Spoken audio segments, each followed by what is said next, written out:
Hello, hello. Welcome back to Mind Your Hormones. I am always excited to chat with you, but I know you're really going to love this episode, so I can't wait to just literally open up exactly what I would be doing if I was in this situation. So if you are someone who is planning to get pregnant in the next year or less, I'm going to talk to you about 10 things that I would be doing if I was prepping to get pregnant. These are all things that I was doing for years, even before, even earlier than a year before pregnancy. So even if you're someone and you're like, I don't think I want to do it within the next year, but maybe in the next 2 years, it's never too early to start. That's really what I want to emphasize is it's never too early to start supporting your body and supporting your fertility, even if you don't want to get pregnant, because all of these things is just heightening and optimizing your endocrine system, your hormone health, and that's going to support you whether you want to get pregnant or not. But obviously, the lens and the angle that I am taking this episode is if you are someone specifically who you want to plan, who you are definitely planning on getting pregnant at some point, specifically within the next year or so. Okay, so here's exactly what I would do to prep for this. Now, I'm going to start with definitely number one. And honestly, even if you're 2 years out, I would start considering this right now, but at least a year out is what I would definitely encourage is to safely stop birth control. Now, a lot of doctors will tell you to just stop birth control right before you want to get pregnant. It's like, okay, stay on it until you're ready to have a family, then stop it, and then, start trying. But for so many reasons that there's an issue with that. Number one, we don't want to ever just stop it, whether it's birth control or any medication, because your body, you need to prepare your body because when you are on birth control, it does deplete you of nutrients. It does negatively impact your gut. It is a medication, right? It's synthetic hormones in your body. So you're not ovulating. Your body hasn't been ovulating however long you've been on it. It affects your liver, it affects your blood sugar, it could affect your thyroid. There are so many things that go into it that, in my opinion, I strongly advise against just stopping cold turkey, first of all, but also and when I say stopping cold turkey, a lot of people think that they have to slowly stop taking the pills if they're on the pill. That's not what I mean. I mean, preparing your body first with proper supplementation, with, shifting how you're eating things to support your blood sugar, to support your gut. I have tons of episodes on birth control, so you can scroll back and look through those.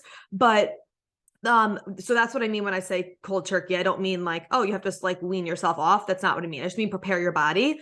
But what was I saying with this? Oh, so I don't recommend just stopping like that without preparing your body for that reason. But also, yeah, maybe you might get pregnant right away. There are some people who stop birth control and the next month they get pregnant. But the goal isn't to just get pregnant, right? We want to make sure our body is in the strongest shape possible and the strongest situation possible to hold on to that pregnancy, to nourish that pregnancy, to have a great pregnancy. Pregnancy is very energy intensive. So we want to make sure that our body is as optimized as possible. And you have to give yourself time to have your body learn how to ovulate again, to replenish the nutrient deficiencies that happen from birth control, all of these things. So the number one thing I would do is look at your birth control situation. Are you on the pill, the NuvaRing, the Depot, the IUD, whatever it is? And also look at any medications you're currently taking. Of course, working with your doctor, working with someone with this, and thinking about, okay, how can I start preparing my body to slowly stop birth control over the next few months so that I can give my body, my natural hormones, the space to actually do what they're meant to do before getting pregnant, so I can make sure that I am ovulating. This is especially important for those of you who went on birth control for period problems. If you started birth control because your period was irregular, because it was painful, because it was super, super heavy, because you weren't getting it, whatever it is, this is even more important for you. It's important for everybody, but it's even more important for you because birth control is just putting a Band-Aid on that. It's not healing it. It's not actually regulating your period. Again, you're not actually ovulating when you're on hormonal birth control. It's just turning off the communication from your brain to your ovaries, and you're getting a withdrawal bleed from the hormones when you actually bleed. It's not a true period. So it's not doing anything. So when you stop it, if the root cause of why your period was jacked up before birth control was never healed, it's going to come back. And then this is going to lengthen the amount of time for you to get pregnant. So if you are just planning to stop and then start trying, but then you're not ovulating, your period's all jacked up, it causes so many problems. It causes so much stress because you're wait, we want to get pregnant this year, we wanted to get pregnant this month, and now I can't, like all this stuff. Okay. So definitely safely stopping birth control if you are trying to get pregnant within the next year or even more. Obviously, if you're trying to get pregnant less than that and you're still on birth control, applies to you as well. And then looking at any medications you're on, right? Because of course we don't want to be on medications when we're pregnant. Obviously, I understand there are some people that have to be on medication for certain reasons. Like, please don't just stop taking any medication. You have to always work with your doctor. There's of course a time and place for everything, but I would really be looking into this. Like if you're on anti-anxiety medication or antidepressant or thyroid medication, whatever it is. And I'm not shaming you at all for being on any of this. There's of course always a time and place, but I would start looking into, okay, what are some things I can naturally do while I'm still taking the medication to help support my anxiety or my depression or my thyroid or anything, to maybe even lower the dose of my medication, working with your doctor, or eventually come off of it. This is something that's really important to look into when you are preparing for pregnancy, because if there's a chance that you could get off of it, amazing. And I personally believe that there is. Obviously, I don't know your specific situation, but I have worked with many clients that were on, depressed, antidepressants or anti-anxiety. A lot of them actually were on birth control. And then they were also on anti-anxiety and antidepressants because birth control can cause anxiousness and depression to be worse anyway. And they were able to get off of it, which is amazing, of course, with the help of their doctor. So I do 100% believe that it is possible depending on your situation. So if this is something that you're currently taking, I would definitely use this as an opportunity to start looking into how we can maybe reduce this if you do want to get pregnant. So that is the number one thing that I would do.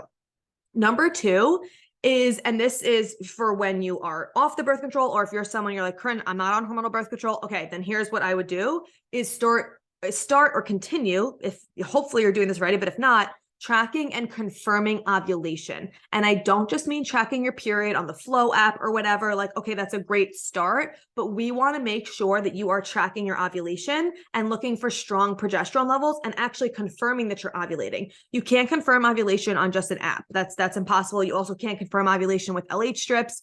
The only way to fully confirm ovulation is by tracking your basal body temperature. Your cervical mucus doesn't confirm ovulation. It helps you know when you are approaching ovulation, and I would like for you to track that as well. But the way to confirm ovulation is tracking your basal body temperature and your cervical positioning. A lot of people will just do the basal body temperature. The cervical positioning gets a little bit more, like nuanced and complex. You got to really get in there and feel around. But confirming ovulation with your basal body temperature is absolutely what I would recommend. If you're at least a year out, this is something I really, really strongly encourage. You can use just not a regular thermometer, but you could go on Amazon and search for a basal body thermometer, one that goes under your tongue. Take it every single morning at the same time. I have a whole nother podcast episode on this, episode 123. I reference it literally all the time. If you've been listening to this podcast for a while, I'm sure you've already listened to it, but I always refer back to it. I also am personally going to be using Temp Drop in my postpartum time. And a lot of my clients love it and use it who aren't even postpartum, but because they were forgetting to take their temperature in the morning, they weren't taking it at the same time. They're shift workers. Temp Drop is an armband that goes like on your arm, and it's obviously a thermometer. It's taking your temperature, but it's collecting the average of it. So it's not as big a deal if you are not actually taking your temperature every single morning at the exact same time. So that could be really, really helpful for you. If those of you who want Temp Drop, check the show notes because I do have a discount code for you. It's code AF Corinne, and you can get a discount for it. So that's really helpful for those of you who are just like, I forget to take my temperature in the morning, or you're a shift worker or whatever. So definitely want to check that out. Now, so that's it. Tracking, confirming ovulation. And also go to episode 123 if you're like, I have absolutely no idea how to do that. Go check that episode out. I also have a complete training on tracking your fertile window because this is something that can be really difficult to get used to. I'm constantly referring my clients back to this training, one-on-one clients, my clients in the Mind Your Hormones method, because we're constantly looking at their basal body temperature. They're asking questions. I'm like, go back and watch the training, go back and watch the training. Like, it's something that's really, really helpful. And I do sell it separately. You don't have to be in the Mind Your Hormones method to access this training. I sell it on its own as well. So I'll put that in the show notes for those of you who are really wanting to get super clear on how to track your cervical mucus, how to track your basal body temperature, confirming it, understanding your specific numbers, all of that. because that's really important to actually make sure that you're ovulating, because just getting a period or just getting a bleed every month is not actually confirming that you're ovulating. There's a lot of people who will be bleeding, but not actually ovulating. And that's really, really important, because we want to make sure you're ovulating. We don't want to just make sure you're bleeding because you actually have to ovulate to get pregnant. So that's the second thing that I would do. And when you're looking at these numbers, and I talk about this, I think I talked about this in episode 123 as well. I'll definitely talk about it in the Your Fertile Window training, but is when after you ovulate, your body temperature is going to increase about 0.5 degrees. It's going to be higher than the previous, the pre-ovulatory numbers. The reason why that happens is because when you ovulate, you produce the hormone progesterone, and that increases your body temperature. Now, the whole point of looking at these numbers is not to see just that temperature increase. It has to stay high for 3 consecutive days. But what we really want to look at is that number is staying higher your entire luteal phase, the 10 to 14 days before you get your period. That is going to help you know that you have good progesterone levels, because progesterone is a sex hormone that holds onto and nourishes a pregnancy. So tracking your ovulation and confirming it, yes, we want to confirm it. That's number one, but we also want to see that it's staying high and that you're having strong progesterone levels and you're not spotting before your period and you're just getting your period without like days of brown or pink spotting or whatever, and that your temperature is staying high. Like, these are all markers we want to look at, and we want to really optimize when you're preparing for pregnancy, so that when you are ready to start trying, all this is under control and you don't have to start worrying about all of this when you're trying and you're like, wait, I wanted to get pregnant and now it's getting difficult. What do I have to look at? It just makes it a lot more stressful. So doing the best that you can, if you know that you want to get pregnant and it is something that you're planning,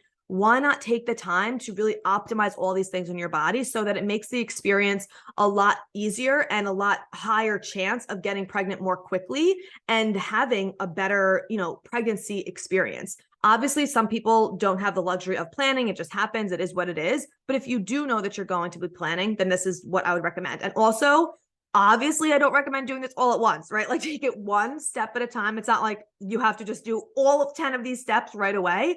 The whole point is like what I could start working on over this next year and slowly start incorporating it so that you are having a good amount of time doing these things. Okay. So number 2 was tracking, confirming ovulation, looking for those strong progesterone levels in those numbers. Check out episode 123. You could also look at your fertile window training if you want to go deeper on it. That will be in the show notes, as well as the temp drop thermometer if you want to get that one with the discount code. Okay.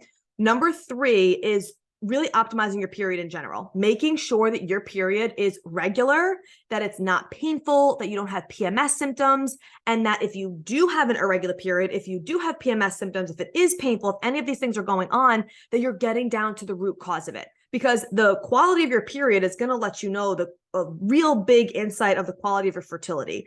Because again, it's our 5th vital sign, and it's letting us know if we have imbalances, if our period is off. So if you're getting your period, like sometimes it's every 26 days, sometimes it's 40 days, sometimes it's every 30 days, sometimes it's 50 days, and it's like all over the map, and it's irregular like that, we know there's something going on. If you're not getting a period at all, like I didn't for 2 years, we obviously know something's going on. If it's extremely painful, we know that there's excess estrogen, mainly coming from inflammation. If you're having these really PMS symptoms like mood swings, breast tenderness, water retention, cravings, extreme fatigue before your period, we know you most likely have low progesterone, like we just talked about, and excess estrogen. We want to balance these things out. We want to get down to the root cause of it. What is causing this? Is it inflammation levels? Is it dysregulated blood sugar? Is it that my gut is off? Is it my liver? Is it my nervous system? These are the areas that we're always looking at and I'm always continuously coming back to, because these are the areas that are going to cause your period to be off. These are the root causes that are the reason why you are having this low progesterone, why your estrogen is maybe too high, why you're experiencing these symptoms. They're coming from somewhere. They're not just there. It's coming from a root cause. This is literally the whole premise of the Mind Your Hormones method. There's a module for every single major root cause. So you are going through each one and you're healing each of these major root causes. So no matter which one it is for you, it's going to get handled. And a lot of times when there has been irregularities for a while, whether you've been on birth control or not, and you're like, I don't know, I feel like my gut is off, but it could also be my blood sugar. It's most of the time, again, because we don't just like start addressing things the second they happen. A lot of times we wait and wait and wait. And because our hormones are all connected, it causes a domino effect. So eventually all these different things end up happening. So you have inflammation that then affects your blood sugar, and then it's going to affect your nervous system and then your gut. It's like, it's just a domino effect, and everything ends up getting, off in some way, shape, or form. So that's why the Mind Your Hormones method will go through every single module for you, every single root cause. But I would really focus on making sure your period is getting regulated out, and that you are really optimizing it in every single way, and you're getting down to the root cause of what is going on. I have some podcast episodes on this as well you could look back into. I'll put any free trainings we have around it as well to help support you in this. And then obviously, if you want to really like get down to the bottom of it, have a roadmap of what's going on, you can check out the Mind Your Hormones method too. And I'll put that in the show notes as well. Okay, so that was number 3. Number 4 is supplements, making sure that you are really upping your nutrient density. And this is for you and your partner. If you are someone who is having a like conventional, like male, female sex relationship to have the baby, and maybe you're not having a donor or something like that, if you're in a same sex couple and you know who your partner is, who you're going to be having the baby with, this is for them too. Obviously not tracking your ovulation and stuff like that, but the supplements and a lot of the rest of the things I'm going to be talking about are going to be for them too, because it takes 2 to tango. Okay. So we got to make sure that we are not just working on ourselves and not putting all the pressure on us, but it's also on our partner as well, if that's the type of relationship that you're in. So really making sure that you are upping your nutrient density. One of the things that I always talk about is having a high quality multivitamin for you and your partner. The one that I like the most is Pure Encapsulations brand 1 multi. I don't have an affiliation with them, but I do have a dashboard on Fullscript where you can get their supplements. I'll put the link down there below for you. That could be for you and for your partner, male partner or female partner too. Like, please get everybody on board for quality supplementation. I'm all about it. And if you are, so this, I would do the high quality multivitamin if you're a year out. If you're 6 months out or less of trying to start getting pregnant, I would switch to the prenatal. 6 months or less of trying to get pregnant, you want to switch to a high quality prenatal, which I talk about needed all the time. It's my absolute favorite. The link will be in the show notes for that as well. Of course, there are other supplements I would want you to be on as well, like a high quality probiotic, omega-3, vitamin D, vitamin C. Like, these are all things that I would definitely want to make sure that you are taking as well. I have a whole supplement protocol. You could check that out below too. I've done other episodes on here of random like supplements and stuff like that, but at least a high quality multivitamin for sure for you and your partner. And then if you're 6 months out or less, you want to switch to a prenatal. But the reason why this is so important is nutrient density in our body is extremely, extremely important for every single function of our body to be optimized. We don't want to just be surviving. We want to be thriving. And every single function in your body needs nutrients to actually perform whatever they need to do in your body. And we have to make sure we have a therapeutic range. We have an abundant amount of nutrients, not just from the food that we're consuming, but in excess from the supplementation as well, because it's impossible to get all the nutrients you need from food alone, even if you eat quote unquote perfectly, which doesn't exist. There's just nutrient deficiencies in our soil, all of these things. So we really want to make sure that we are having these high quality supplementation as well. And high quality multi or the prenatal is a way to do that. And especially when we're talking about pregnancy, in the first trimester, the baby gets most of its nutrients from your nutrient stores. So that's why it's really important to build this nutrient density up, so that not only is it going to help you get pregnant, it's going to help you feel your best, it's going to support you when you're pregnant, but it's also going to support the baby from getting those nutrient stores from your nutrient reserves. Okay. So that is what number are we on? That was 1, 2, 3. That was number 4. Okay. And I'll put the links for all these things that we're talking about. All the links will be in the show notes. So if you're driving or whatever, and you're like, oh my God, this is so much information, it's all in the show notes. And again, one step at a time. I just wanted to have a podcast episode where I'm like, okay, here are the 10 things that I would be doing, because some of you might already be doing some of these things. It depends on where you're at. Start with where you're at, take it one step at a time. Okay. Number 5 is switching to mostly organic foods if you haven't already. It is so important to reduce our toxic exposure, whether you want to get pregnant or not, but especially with that, because the toxins not only build up in our body and build up in our uterus, which we obviously don't want, that's where baby's going to be living, but the actual chemicals in foods like the pesticides, herbicides, GMOs, all of this, they are endocrine disruptors. They also disrupt our nervous system and our respiratory system, but they have been linked to endocrine disorders, to low fertility, to problems with our endocrine system, which is the basis of our hormonal system. So we want to do as much as we can to reduce that exposure to pesticides, herbicides, and GMOs so that we're not building up that toxicity in our body and causing more problems with our endocrine system. And on top of it, our liver is really tightly connected to our hormones. And these toxins that we are consuming through food, our liver is one that has to process that out. And if it's so busy processing all these chemicals and herbicides and pesticides and all of this out, that's more life-threatening than excess hormones. That's like, to our body, those toxins are way more life-threatening than excess estrogen. So your liver is a workhorse and it does so much, but it's going to prioritize these chemicals that are coming in our body and making sure that we are filtering that all out.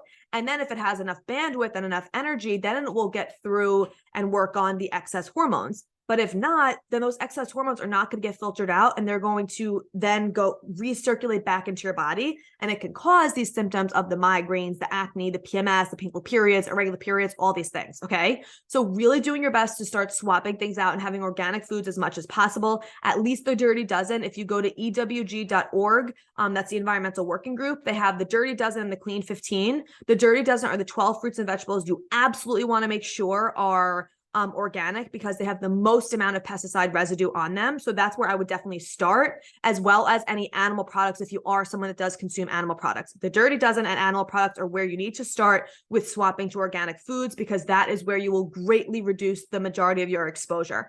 Obviously, when you're eating out and stuff like that, there's just, unfortunately, not a ton of organic restaurants around. So don't freak out about it. It's just like, what are we mostly doing? What are we consuming on a day-to-day basis in our house? So really focusing on that, again, for you and your partner. So that's number 6.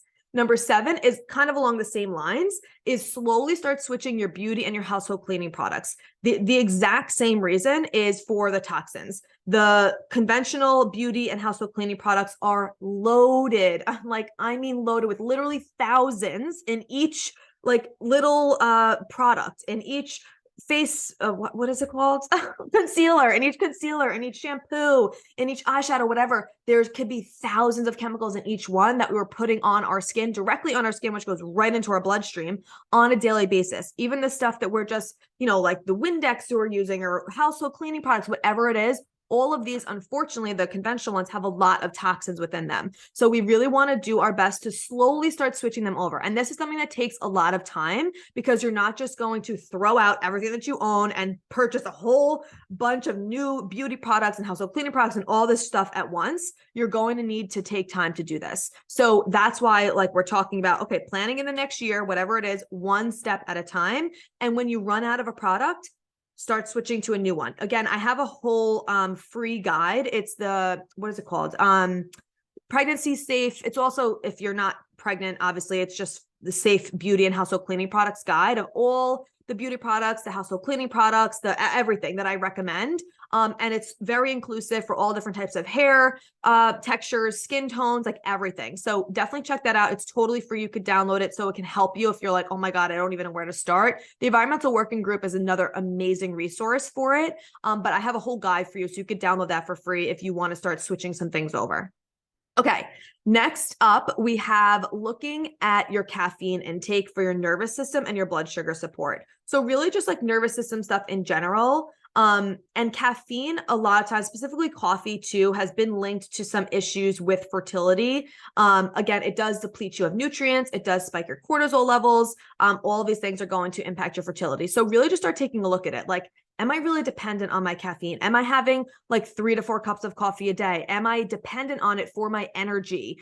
Is it because I feel like it's a crutch? We really want to start looking at these things and making sure that it's not something that we are relying on, because if it's something that you are reaching for energy purposes and you feel like you need it as a crutch, then your nervous system is definitely under attack and not as optimized as we want it to be. And if your nervous system is not optimized, you will have issues getting pregnant, because your body is only going to support your fertility and help you get pregnant if it feels safe, and if it feels like it's constantly stressed out and it's at its wit's end, it's going to be like, this girl is not ready to have a baby right now. So we're shutting that ovulation down. So really looking at your caffeine intake, making sure you're at least having it after breakfast. I have episodes on caffeine intake in general that you could check out for more specifics on it, but just start getting a look at this and start slowly switching the ratio of caffeine that you're having. And just like really being honest with yourself about if you're using it as a crutch or not. And then similar to that topic is just supporting your nervous system in general with how is your sleep?